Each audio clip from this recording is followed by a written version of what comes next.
warahmatullahi wabarakatuh.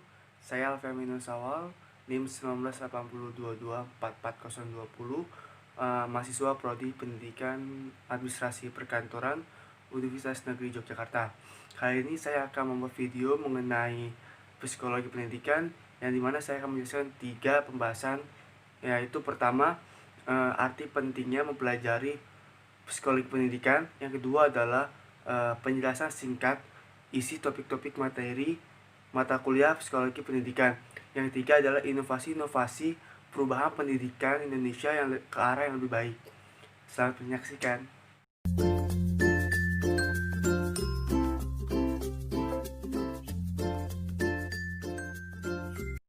Sebelum kita mengartikan arti pentingnya psikologi pendidikan, kita harus mengetahui apa sih arti psikologi pendidikan itu. Jadi gini, psikologi pendidikan merupakan ilmu yang mempelajari penerapan teori-teori psikologi dalam bidang pendidikan. Mempelajari psikologi pendidikan memiliki arti penting terutama bagi seorang calon guru, karena psikologi pendidikan itu merupakan gerbang atau langkah awal sebelum melakukan belajar mengajar. Karena setiap kelas pastinya terdiri dari berbagai karakter yang berbeda-beda setiap siswanya dalam hal interaksi dan metode belajar. Dengan mempelajari psikologi pendidikan ini, kita sebagai guru tahu bagaimana menerapkan dan menyikapi metode belajar yang sesuai di setiap siswanya, agar proses belajar mengajar berjalan lancar dan materi yang kita sampaikan dapat langsung diterima, dapat dipahami dengan jelas dan dapat dimengerti. Jadi itulah arti penting mempelajari psikologi pendidikan.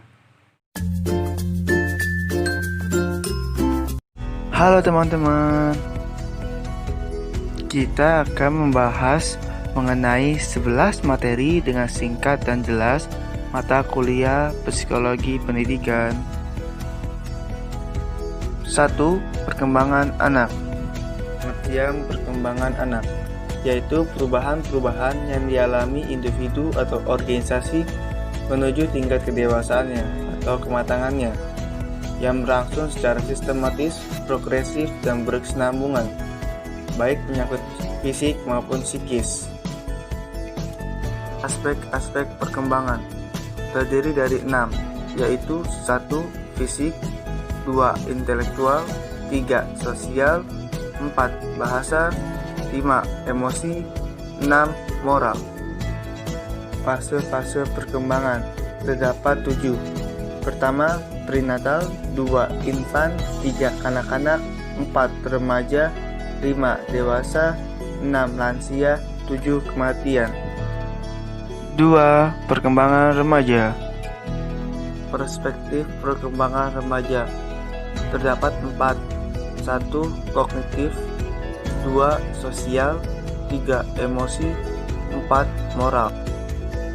Dari perkembangan kognitif, menurut Piaget, masa remaja sudah mencapai tahap operasi formal, yaitu suatu tahap perkembangan kognitif yang dimulai pada usia 11 atau 12 tahun dan terus berlanjut sampai remaja.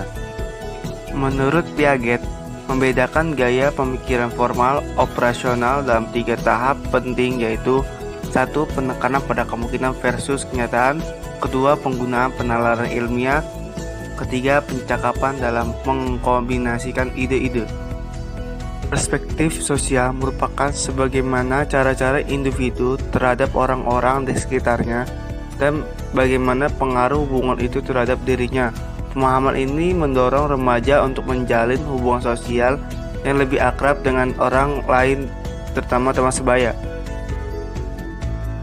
Perkembangan sosial berdasarkan lingkungan sekitar, yaitu 1. Lingkungan keluarga, 2. Lingkungan sekolah, 3. Lingkungan masyarakat. Menurut Daniel Goleman, mengatakan bahwa emosi menunjuk pada suatu perasaan dan pikiran-pikiran yang khas. suatu kehendak biologi dan psikologis, dan serangkaian kecenderungan untuk bertindak.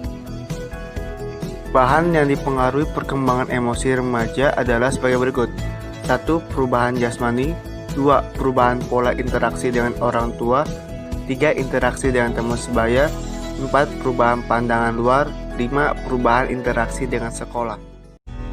3. Perbedaan individu. Pengertian perbedaan individu adalah suatu perbedaan yang dimiliki oleh setiap individu baik maupun non-fisik yang menjalin seseorang memiliki karakter atau ciri-ciri yang berbeda antara satu dengan yang lain.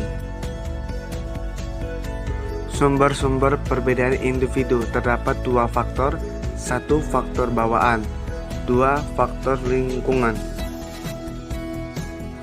Pengertian inteligensi. Inteligensi ialah kemampuan yang dibawa sejak lahir yang memungkinkan seseorang berbuat sesuatu dengan cara tertentu. Ciri-ciri perbuatan inteligensi. 1. Masalah-masalah yang dihadapi banyak sedikitnya merupakan masalah yang baru bagi yang bersangkutan. 2. Perbuatan inteligensi sifatnya serasi, tujuan dan ekonomis. 3. Perbuatan inteligensi bercirikan kecepatan. 4. Keterangan pemecahan yang harus dapat diterima oleh masyarakat. Faktor-faktor yang mempengaruhi inteligensi seseorang. 1. Pembawaan. 2. Kematangan. 3. Kebebasan. 4. Pembentukan. Dan 5 adalah minat dan pembawaan yang khas. Pengertian kepribadian. Kepribadian adalah organisasi dinamis dalam diri individu sebagai sistem psikofisis yang menentukan caranya yang khas dalam menyesuaikan diri terhadap lingkungan. Aspek-aspek kepribadian terdiri dari 4. 1. Karakter. 2. Temperamen. 3. Sikap. 4. Stabilitas emosional. Selanjutnya kelima yaitu responsibilitas. Keenam adalah sosiabilitas. Faktor-faktor yang mempengaruhi kepribadian. 1. Fisik. 2. Inteligensi. 3. Keluarga. 4. Teman sebaya. Gaya belajar adalah segala faktor yang mempermudah dan mendorong siswa atau mahasiswa untuk belajar dalam situasi yang telah ditentukan. Terdapat 3 macam gaya belajar. Yang pertama adalah gaya belajar visual, kedua gaya belajar auditorial, ketiga gaya belajar kinestetik. Pembagian manusia berdasarkan arah perhatian manusia. Terdapat 3 jenis. 1. Extrovert. 2. Introvert. 3. Ambivert. 4. Teori belajar behavioristik. Behavior memiliki arti tingkah laku. Menurut Edward Lee Thorndike menyatakan bahwa perilaku belajar manusia ditentukan oleh stimulus yang ada di lingkungan sehingga menimbulkan respons secara refleks. Ciri-ciri teori behavioristik. 1. Mementingkan pengaruh lingkungan. 2. Mementingkan bagian-bagian. 3. Mementingkan peranan respon. 4. Mementingkan mekanisme terbentuknya hasil belajar. 5. Mementingkan hubungan sebab akibat pada waktu yang lalu. 6. Mementingkan pembentukan kebiasaan. 5. Teori belajar kognitif. Teori kognitif adalah teori yang umumnya dikaitkan dengan proses belajar. Menurut Piaget, aliran kognitif terdiri dari 3 tahapan, yakni 1. Asimilasi, 2. Akomodasi, 3. Penyeimbangan. Menurut Ausubel, pengaturan kemajuan belajar atau advanced organizer adalah konsep atau informasi umum yang mewadahi semua isi pelajaran yang akan diajarkan kepada siswa. Menurut Brunner, free is any change in any object to organism. Menurut teori ini, proses belajar akan berjalan dengan baik dan kreatif jika guru memberi kesempatan kepada siswa untuk menemukan suatu aturan baru. 6. Teori belajar humanistik. Tokoh-tokoh teori belajar humanistik. Terdapat 3 tokoh, Yang pertama Arthur W. Holmes, kedua Abraham Maslow, yang ketiga Carl Rogers. Aplikasi teori humanistik terhadap pembelajaran siswa. Teori humanistik lebih menunjuk peran guru untuk lebih mewarnai metode-metode pembelajaran yang diterapkan. Guru hanya sebagai fasilitator dan mendampingi siswa, sedangkan siswa bisa mengembangkan potensi sesuai minat dan bakat. 7. Teori belajar Ki Hajar Dewantara. Konsep dasar kependidikan Ki Hajar Dewantara terdapat 3. Yang pertama itu Ing Ngarsa Cung Tulada, yang kedua Ing Madya Mangu Karsa, yang ketiga Tutwuri Andayani. Teori belajar Ki Hajar Dewantara memiliki 3 sistem bernama tripusat, terdiri dari 1. Pusat kekeluargaan, 2. Pusat perguruan, 3. Pusat gerakan pemuda. 8. Lingkungan belajar. Lingkungan belajar oleh para ahli sering disebut sebagai lingkungan pendidikan. Lingkungan pendidikan adalah segala kondisian pengaruh dari luar terhadap kegiatan pendidikan. Strategi umum menciptakan lingkungan yang positif untuk pembelajaran terdapat 2 cara. Yang pertama, menggunakan gaya otoritatif. Kedua, mengelola aktivitas kelas secara efektif. 9. Motivasi belajar. Pengertian French and Draven mengatakan jika motivasi adalah sesuatu yang mendorong untuk menunjukkan perilaku tertentu. Sumber motivasi: 1. Motivasi instrumental, 2. Motivasi sosial, 3. Motivasi berprestasi, 4. Motivasi intrinsik. Cara meningkatkan motivasi belajar. 1. Bergaul dengan orang yang senang belajar dan optimis. 2. Cari sosok motivator. 3. Dan lain-lain. Perspektif motivasi. 1. Behavioral, 2. Humanistik, 3. Kognitif, 4. Sosial. 10. Evaluasi belajar. Pengertian.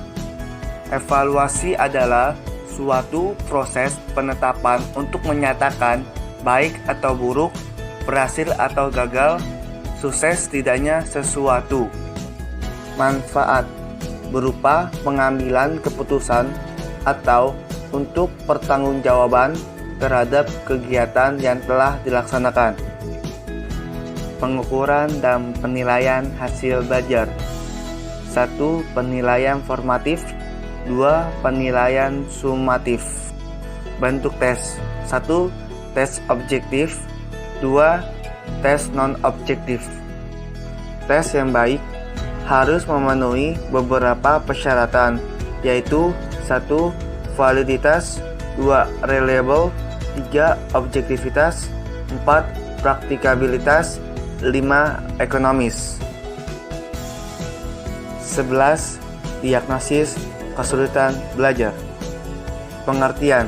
Diagnosis kesulitan belajar dapat diartikan sebagai proses menentukan masalah atau ketidakmampuan peserta didik dalam belajar dengan meneliti latar belakang penyebabnya dan atau dengan cara menganalisis gejala-gejala kesulitan atau hambatan belajar yang nampak.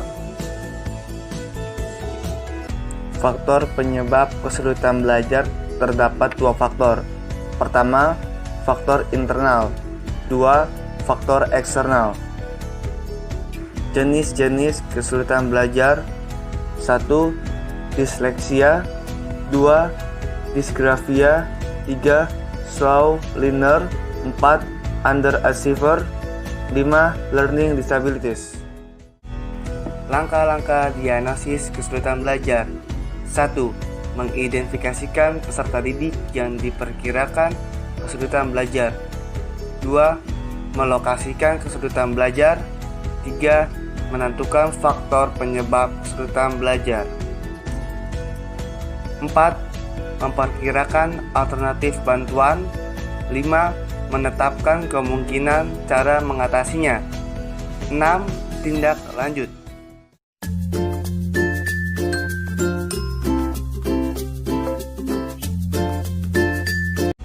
1. Kurikulum tingkah laku atau karakter. Inovasi ini saya berikan dikarenakan tingkah laku pelajar saat ini kurang memiliki karakter yang baik, seperti tidak sopan terhadap guru dan lain-lainnya. Hal ini merupakan suatu permasalahan yang sangat serius dan perlu diperbaiki dengan inovasi pemberian kurikulum karakter, yang dimana terdapat dalam teori belajar behavioristik, yang mana dijelaskan bahwa manusia belajar dipengaruhi oleh kejadian-kejadian di dalam lingkungannya yang akan memberikan pengalaman-pengalaman belajar. Maka dengan memberikan kurikulum ini, memberi pelajaran kepada siswa untuk bersikap jujur, sopan santun, dan lain-lain, agar menciptakan generasi penerus bangsa Indonesia yang berkualitas, bukan hanya akademik saja, tetapi juga karakter yang berkualitas baik. 2. Pembelajaran jarak jauh atau daring. Di era revolusi 4.0 yang dimana berkembang bidang teknologi, salah satunya dalam hal pendidikan, hal tersebut mendorong terciptanya aplikasi pembelajaran melalui online atau daring, yang dimana saat ini sudah dipraktikkan karena adanya COVID-19 yang mengharuskan KBM dipindahkan ke rumah.